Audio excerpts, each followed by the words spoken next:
안녕하십니까. 날씨가 많이 쌀쌀해졌어요. 자, 이 시간에는 이 국궁 스타일로 제가 이제 준비한 세 가지 활을 이제 활 쏘는 스타일은 국궁 스타일인데, 이 활이 하나의 국궁 활과 두 개의 이제 양궁 활, 그 세 가지를 가지고 국궁 스타일을 어떻게 쏘는지 한번 제가 이제 자세하게 알려드리려고 합니다. 자, 이 활은 양궁 활인데, 제가 전 영상에도 말씀드렸는데, 자궁 왼쪽 손잡이 활이에요. 그래서 이 국궁 스타일 깍지를 이용할 경우에는 이 오른쪽에다가 이제 건다고 했죠. 그래서 이걸로 한번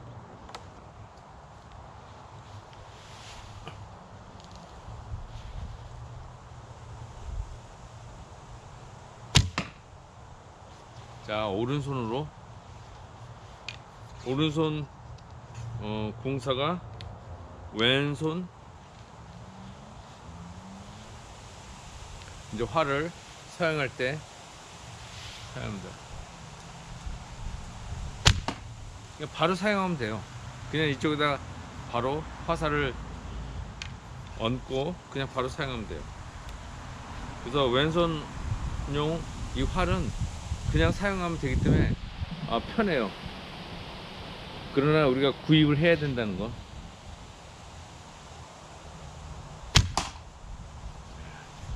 잘 들어가요.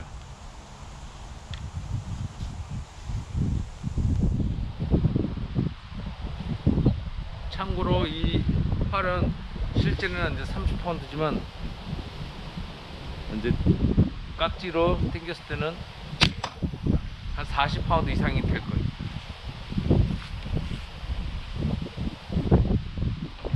자, 이것은 우리는 이제 국궁. 이것도 이제 깍지 손을 이용해서 쏠 때는 이제 오른쪽에다 화살을 이 활대에다 대고 쏘겠죠.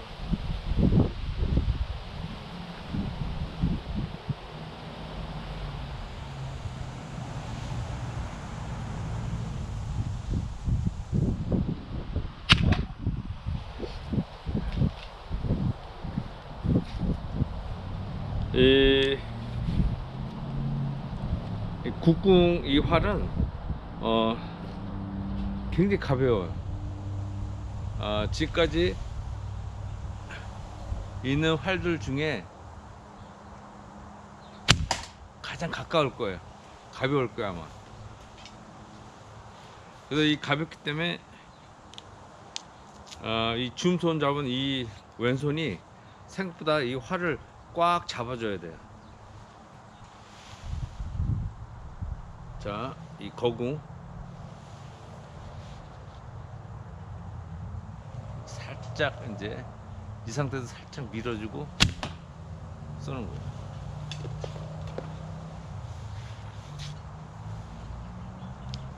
이 국궁 활로 쏘면은 이 재밌는 게 뭐냐면, 이렇게 수동 자동차를 꼭 운전하는 것처럼 기아 1단, 2단, 3단, 4단을 이 매뉴얼로 계속 번갈아 가면서 그 속도감을 내는 것처럼, 이 국궁활 같은 경우는 이 활을 쏠 때는 약간 하나하나가 다 작동을 해요. 줌손은 줌손대로, 깍지손은 깍지손대로, 또 이 화살 대는 거는 대는 거대로, 그리고 이 어깨를 피는 거, 모든 동작 하나가 이 화살에 영향을 주기 때문에 거기다 이게 너무 가벼워요. 가볍기 때문에 이걸 또 줌손이 또 꽉 어느 정도 잡아줘야 되기 때문에 이 모든 역할이 내가 어떻게 하느냐에 따라서 이 화살이 날아가요. 그래서 그런 면에 있어서 아주 자유자재로 이게 궁수가 이 활을 사용할 수가 있는 거예요. 반면에 그만큼 이거를 숙련도가 오래 걸린다는 얘기죠. 숙달하려면 오래 걸려요. 양궁활은 숙련도가 짧아요. 금세 배울 수 있어요. 왜냐면 다 돼 있어. 그리고 이거는 이제 양궁 중에 오른손잡이용 활이에요. 오른손잡이용 활은 이게 왼쪽에 이 활을 거치도록 돼 있어요. 그러나 이 깍지를 이용하게 되면 이 거치대가 없이는 이 활을 사용하기가 어려워요. 그래서 제가 이렇게 임의적으로 이거를 이 거치대를 만들어 놨어요.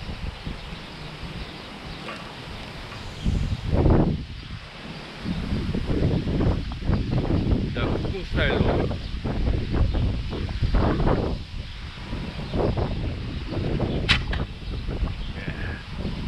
국궁 스타일로.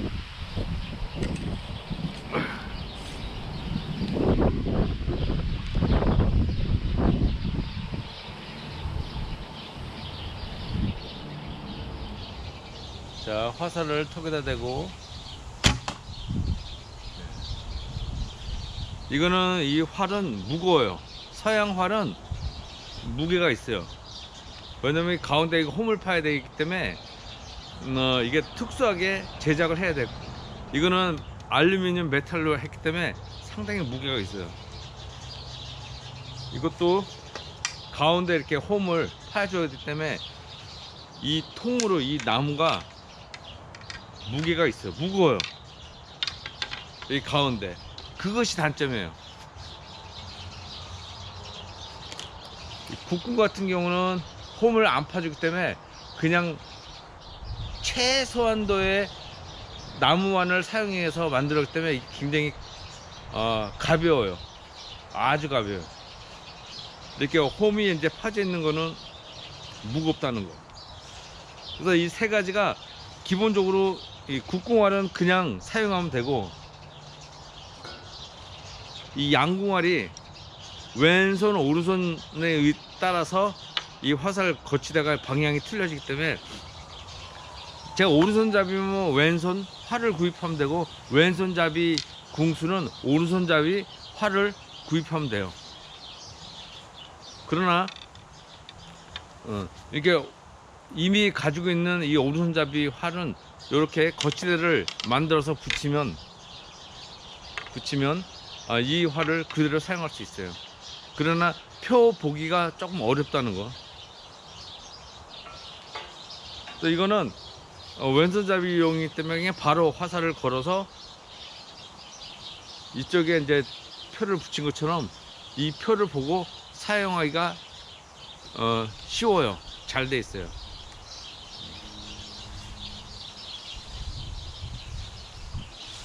그래서 제가 이번에 이 세 가지, 보통 뭐 만주 활도 있고 뭐 여러 가지 활도 종류가 좀 더 많이 있지만, 뭐 롱보도 있고, 기본적으로 한 요 정도로 이제 우리가 이 국궁 활을 깍지손을 이용해 가지고 이제 국궁 스타일로 활을 쏠 수가 있는 것입니다. 그래서 가장 최적화된 이 깍지손에 가장 잘 맞는 이 국궁활, 이거는 그냥 쓰면 돼요. 그리고 많은 훈련과 또 습사, 활쏘기 연습을 많이 해서 이 국궁활이 나의 몸과 같이 사용할 수 있어야 돼요. 그러려면 이 활이 내 몸같이 느껴지며 오랫동안 이 숙련을 해야 된다는 거. 그래야지 145m 우리가 활을 쏘는 거. 근데 이 145m라는 그 거리가 있는데 20m도 있고 뭐 40m, 50m, 60m, 뭐 100m도 있어요. 그러나 이 145m가 이 활로 사용할 때 내가 어느 정도 조준할 수 있고, 그 다음에 최대치 뭐 200m도 쏠 수 있죠. 그러나 200m는 조준해서 가기가 더 어려워지겠죠.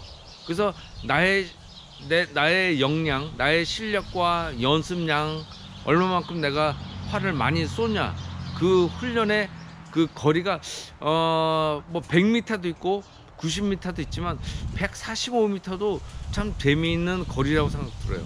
이 145m라는 또 150m라는 이 거리를 통해서 내가 나의 실력을 그동안 연습했던 것을 할 수 있는 이 국궁 스타일의 어떤 이 거리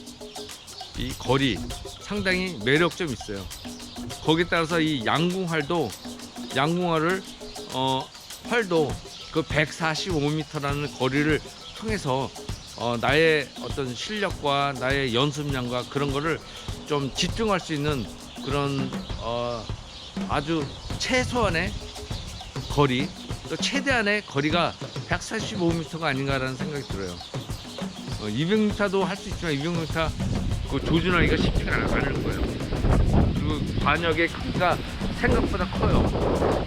이 폭이 2m, 그 높이가 2m 66인가 상당히 커요. 그러나 그 큰 크기를 또 이렇게 조준해서 맞춘다는 것도 쉽지가 않아요.